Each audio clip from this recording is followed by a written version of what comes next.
शोकावंती। दिनकर के संदर्भ में मैं कुछ अपनी बातें रखना चाहता हूँ। आमतौर पर दिनकर से हम सभी परिचित हैं, जन्म कब हुआ, कौन कौन सी रचनाएं हैं। मैं थोड़ा इससे इतर अपनी बात रखने जा रहा हूँ।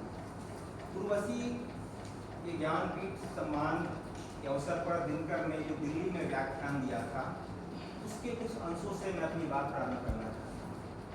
दिनकर ने लिखा है, क्योंकि संकल्प है कि जब मैं पृथ्वी पर आने से पूर्व भगवान के पास गया तो भगवान उस समय रंग पिचकारी और रंग रोगन बांट रहे थे। जब मेरी बारी आई, जब मैं उनके पास पहुंचा, उनके भंडार में सब कुछ समाप्त हो चुका था। उनके पास केवल कील, हथौड़े इत्यादि बचे हुए थे। उन्होंने मुझे हथौड़ा दिया और कहा कि जाओ और इसी हथौड़े से कंकर पत्थर तोड़ो और तुम्हारे अंगर पत्थर की काल के प्रवाह में कमल समान पल्लवित हो जाएंगे। मैंने जब इस व्याख्यान को सुना तो मुझे लगा कि दिनकर ने अपने संपूर्ण साहित्य का वह सूत्र उसमें छोड़ा है। क्यों दिनकर आपके रात के कवि है, क्यों दिनकर और तत्व के कवि हैं। दिनकर उसी में कहते हैं कि प्रत्येक कवि को अपने लिए एक आदर्श कवि चुनना होता है। उसके मन में यह प्रत्याशा होती है, उमंग होता है, वो कैसा बनना चाहता है। और दिनकर खुद कहते हैं कि आरंभ में ही मैंने ये गलती कर दी कि मैंने एक नहीं दो कवियों का अपना आदर्श कवि चुन लिया, एक अल्लामा इकबाल और दूसरे रविंद्रनाथ ठाकुर, दूसरे रविंद्रनाथ टैगोर। फिर कहते हैं दोनों परस्पर विरोधी विचार के थे। जब मैं शांति की कविता लिखता था तो लगता था कि अल्लामा इकबाल डांट रहे हैं, और जब मैं ओज की कविता लिखता, क्रांति की कविता लिखता था तो लग रहा था कि रविंद्रनाथ कुंठित हो रहे हैं। इन दोनों के बीच संतुलन बनाते बनाते कब मैं इलियट के संपर्क में आ गया तो दिनकर ने अपनी रचना धर्मिता का वह बीज तत्व, वह सूत्र वहां छोड़ा है। 23 सितंबर 1908 को दिनकर का जन्म हुआ, 24 अप्रैल 1974 को उनका निधन हुआ। 50 वर्षों का रचना काल और जीवन है। ऐसे जीवन का 66 वर्ष, लेकिन रचना का, क्योंकि जब उनकी पहली रचना प्रकाशित होती है और अंतिम रचना की लगभग 50 वर्षों का, उन 50 वर्षों के जीवन को देखें और उनके साहित्यिक जीवन को भी देखें और उनके व्यक्तिगत जीवन को, तो 50 वर्षों में वे प्राय मुजफ्फरपुर, सिमरिया, पटना, दिल्ली उनका समय बीता है। जब वे दिल्ली जाते हैं तो महानगरीय सभ्यता, कविता की अंतर्राष्ट्रीय रुचि से उनकी भेंट और अन्य विश्व साहित्य से उनका संपर्क कई कारण बनता है जो दिनकर के कविकरण को संचालित करता है। नॉम चॉम्स्की एक बड़े विद्वान थे। उन्होंने कहा कि रिस्पॉन्सिबिलिटी ऑफ द इंटेलेक्चुअल, यानी कि बुद्धिजीवी होने का दायित्व या धर्म। दिनकर ने बुद्धिजीवी होने के दायित्व का या धर्म का बखूबी निर्वहन किया है। दिनकर की दो रचनाएं जिन्हें युद्ध का काव्य कह सकते हैं, रश्मिरथी और कुरुक्षेत्र। आमतौर पर होता है जब व्यक्ति डरता है तो जोर जोर से बोलता है। हम सभी अनुभव करते हैं, अंधेरे में जब हम जाते हैं और डरते हैं तो प्राय जोर जोर से बोलते हैं। दिनकर कहते हैं, उनकी कविता में पर आरोप लगता है कि ओज की कविता जोर जोर से बोलने वाली कविता, ऐसा नहीं है। ओज की कविता भी दिनकर उसी सादगी के साथ लिखते हैं। हम सभी जानते हैं कि मातृवंदना से उन्होंने अपनी रचना धर्मिता की शुरुआत की। फिर वे रसवंती या जो हुंकार लिखते हैं, उस हुंकार को आप पढ़िएगा, सुनूं मैं सिंधु क्या गर्जन तुम्हारा, स्वयं युग धर्म का हुंकार हूं मैं। फिर रसवंती लिखते हैं। फिर प्रेम काव्य में देखिए उनकी उर्वशी रसवंती है, रसवंती, कई प्रेम ग्रंथ की मिली, जिसमें दिनकर के प्रेम काव्य की भंगिमा को आप स्पष्ट रूप से देख सकते हैं। कुरुक्षेत्र, दो महायुद्धों की विभीषिका से यह संसार आक्रांत हो चुका था। उसके बाद वैश्विक परिप्रेक्ष्य में और भारतीय परिप्रेक्ष्य में भी कई बुद्धिजीवी जो युद्ध की विभीषिका पर चिंतन कर रहे थे, युद्ध क्यों होता है, क्या कोई एक तानाशाह या कोई एक निजाम अपनी महत्वाकांक्षा की पूर्ति के लिए पूरे विश्व को युद्ध की विभीषिका में जोड़ देना चाहता है, या परिस्थितियां युद्ध का वातावरण तैयार करती है। दिनकर स्वत्व की पहचान करते हैं। हम सभी साहित्य के विद्यार्थी हैं। आधुनिक काल में सर्वप्रथम स्वत्व की पहचान की गई। ऐसे साहित्य में हम किसी कालखंड में नहीं कह सकते कि स्वत्व की, लेकिन हम भारतेंदु जी से कहते हैं और भारतेंदु खुद कहते हैं स्वत्व निज भारत गए। और उसी स्वत्व की पहचान गांधी भी हिंदू स्वराज में करते हैं। सभ्यता की ओट में कैसा भारत बनेगा या कैसा भारत निर्मित होगा। लेकिन दिनकर के स्वत्व को देखिए, कुरुक्षेत्र में स्पष्ट कहते हैं कि छीनता हो स्वत्व कोई और तू, त्याग तब से काम ले यह पाप है, पुण्य है वे छिन्न कर देना उसे, बढ़ रहा तेरी तरफ जुबान है। उसी कुरुक्षेत्र में वे न्याय की बात करते हैं। कहते हैं कि चुराता न्याय जो रन को बुलाता भी वही है, युधिष्ठिर सत्य की अन्वेषणा पातक नहीं है, नरक उनके लिए जो पाप को स्वीकारते हैं, न उनके हेतु जो रन में उसे ललकारते हैं। फिर कुरुक्षेत्र में भीष्म और युधिष्ठिर का जो संवाद देखिएगा, तो लगेगा कि वास्तव में वो संवाद आज का है। कहा जाता है कि कथा पुरानी होती है किंतु व्याख्या नहीं होती है। रचनाकार पर काया प्रवेश करता है। युधिष्ठिर और भीष्म के माध्यम से दिनकर ने अपने मनोभाव को, अपने युग संदर्भों को, अपने समय को समझाने का प्रयास किया है। रश्मि रथी हम सभी के जेहन में है। हम सभी तृतीय खंड का पाठ कर लेते हैं वर्षों तक वन में घूम घूम। ये क्या सही है कि तृतीय खंड ही प्रासंगिक है, लेकिन रश्मि रथी के मूल निहितार्थ में आप जाइएगा तो क्या है? उपेक्षितों को प्रतिष्ठित करना। भारतीय साहित्य में या भारतीय समाज में कर्म को उपेक्षित मान लिया गया था।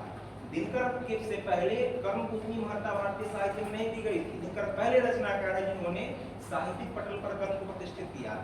पहले सर्ग में आप पढ़िएगा और पहली पंक्ति है कि जय हो जग में जले जहां भी नमन पुनीत अनल को, जिस नर में भी बसे हमारा नमन तेज को। फिर उसी में कहते हैं मानव की शक्ति को झंकृत करते, उद्वेलित करते हैं। वे कहते हैं प्रासादों के कनकाब शिखर होते कबूतरों के ही घर, महलों में गरुड़ न होता है कंचन पर कभी न सूखता। उसी रश्मि रथी में वे मित्रता को संबोधित करते हैं। कई प्रसंगों में आप देखिएगा कि मित्र और मित्र के संबंध का वे रेखांकन करते हैं। अब देखिए उसी प्रसंग में लिखते हैं कि तू संग न उसका छोड़ेगा, वह क्यों रन से मुख मोड़ेगा, क्या घटनीय घटना कराल तू तथा कुछ का प्रथम लालिया। उसी मित्रता के संदर्भ को व्याख्यायित करते हुए कहते हैं कि मित्रता बड़ा अनमोल रत्न कवि से तोल सकता है।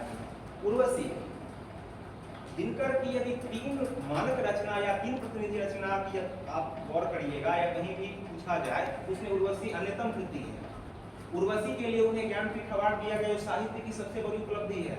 संस्कृति के 4 अध्याय पर उन्हें साहित्य अकादमी दिया गया। और उर्वशी को आप देखिए तो तृतीय अंक जो उसका है पूर्वा उर्वशी का संवाद बेहद ही महत्वपूर्ण है। मर्त मानव की विजय का कोई मैं उर्वशी अपने समय का सूर्य, अंधतम के भाल पर पावक जलाता हूँ। उसी में दिनकर की कल्पना शक्ति को देखिए। रचनाकार सिर्फ यथार्थ नहीं लिख रहा है, क्या है सिंह से बाहें मिलाकर खेल सकता। प्रतिष्ठानपुर का जो राजा है पूर्वा, उसकी बाहों की तुलना वे सिंह की बाहों से करते हैं। और आधुनिक प्रेम संबंधों को व्याख्यायित उर्वशी में करते हुए कहते हैं कि जगता प्रेम प्रथम लोचन में तब तरंग निज मन में, प्रथम देख के पिया एक देही फिर व्याप्त भुवन में। पहले प्रेम स्पर्श होता है तद अंतर चिंतन भी, प्रणय प्रथम मिट्टी कठोर है तब वायु गगन में। पहले में प्रेम में पहले आकर्षण होता है, प्रत्यक्षीकरण होता है, फिर संवाद होता है। तो इस मतलब द्वंद्व को भी दिनकर वहां रेखांकित करते हैं। उसी उर्वशी पूर्वा प्रसंग में आप यदि पढ़िएगा तो स्पष्ट आपको लगेगा। उर्वशी कहती है कि जब से हम तुम मिले न जाने क्या हो गया समय को, लय होता जा रहा मृत किसे अतीत गहवर में, किंतु हाय मैं तुम्हें देख जब सुरपुर को लौटी थी, यही काल अजगर समान प्राणों पर बैठेगा। फिर हारे को हरिनाम, जो कभी कहता है सुनो मैं सिंधु क्या गर्जन तुम्हारा, सिमरिया सुनो मैं सिंधु क्या गर्जन तुम्हारा, स्वयं धर्म का ओंकार हूँ मैं। और यहीं के लोगों ने यह किंवदंती बना दी कि सुनो मैं सिंधु क्या गर्जन तुम्हारा, सिमरिया घाट का भूमिहार हूँ। तो दिनकर की आलोचना भी यहीं हुई। लंगट सिंह महाविद्यालय, इस विश्वविद्यालय की तब स्थापना भी नहीं हुई थी। 1950 में जुलाई में वहाँ कक्षा प्रारंभ हुई 2 विषयों में, हिंदी और गणित में। दिनकर पहले प्रोफेसर और अध्यक्ष बन के लंगट सिंह कॉलेज में आए थे और इसी लंगट सिंह महाविद्यालय में उन्होंने तमाम जो झंझावात कह सकते हैं या परपीड़ा कह सकते, आक्षेप कह सकते हैं, वो लगा। और यही रश्मि रथी की रचना हुई है। और संस्कृति के 4 अध्याय के कई खंड, कई प्रकरण की रचना यही हुई है। तो दिनकर इसी जगह से संबद्ध थे। दिनकर की कविता हिमालय हम सभी जानते हैं। काशी प्रसाद जायसवाल जाने माने इतिहासकार थे, इनका उपनाम था अग्निगिरी। दिनकर के नाम पिता का नाम था रवि सिंह।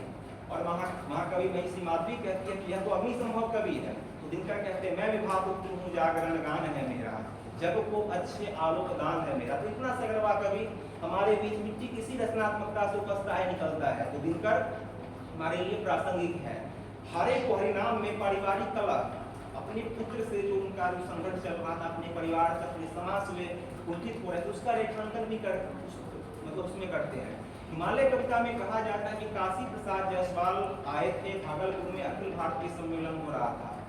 काशी प्रसाद जायसवाल मंच पर विराजमान थे और जब दिनकर ने हिमालय कविता का पाठ किया, सुनाया और जब कहा कि रेणु युधिष्ठिर को न यहाँ जाने दे, उनको स्वर्ग पर फिरा हमें गांडीव लगा लौटा दे अर्जुन जी, काशी प्रसाद जायसवाल ने गले से लगा दिया। और काशी प्रसाद जायसवाल से उनका संबंध बहुत मैत्रीपूर्ण था। चूंकि दिनकर जब नौकरी पेशा में थे, बार बार उनका स्थानांतरण होता था। अमिताभ खुराम से छद्म नाम से वे कविताएं लिखते थे। अंग्रेजी सत्ता थी, वो दो फ्रंट पर दो मतलब समूहों से लड़ रहे थे, यहाँ के संभ्रांत तबकों से भी लड़ रहे थे और अंग्रेजों से भी।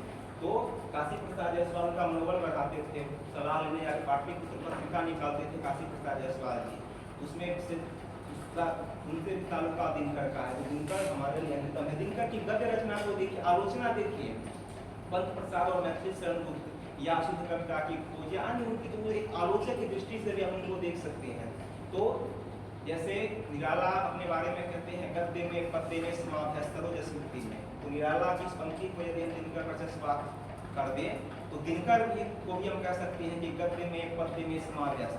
दिनकर ऐसे ही दिनकर नहीं है, वास्तव में हमारे साहित्य के दिनकर है। जब वे दिल्ली जाते हैं और एक समय उन्होंने कहा था कि सारे देश में हालाहाल है, दिल्ली में केवल हाला है, और वही दिनकर जब राज सत्ता, इस राज सत्ता के बैनर तले हो जाते, उसी राज सत्ता को आईना दिखाते हैं। वे कहते हैं, अरे वे परशुराम की प्रतीक्षा पढ़िएगा, उसमें स्पष्ट है, स्पष्ट व्यंग्य है कि हम मान गए जब क्रांति काल होता है, सारी लपटों का रंग लाल होता है। तो दिनकर अपने समय संदर्भों से संवाद कर रहे थे। कोई रचनाकार अपने समय को ही चित्रित करता है।